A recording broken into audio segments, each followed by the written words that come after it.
মাস আসার সঙ্গে সঙ্গে আল্লাহ রাব্বুল আলামিন তিনি জান্নাতের সমস্ত দরজাগুলি খুলে দেন, আর জাহান্নামের সব দরজাগুলি আল্লাহ রাব্বুল আলামিন বন্ধ করে দেন। সুবহানাল্লাহ।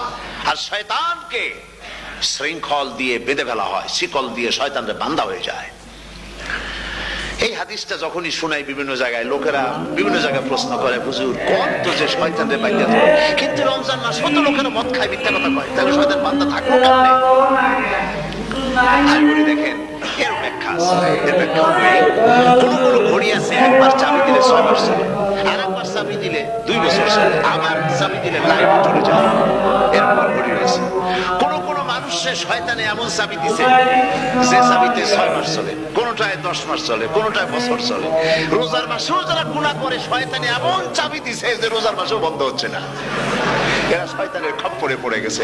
আল্লাহ এই চাবি থেকে মুসলমানদেরকে হেফাজত করুন বলি আমিন।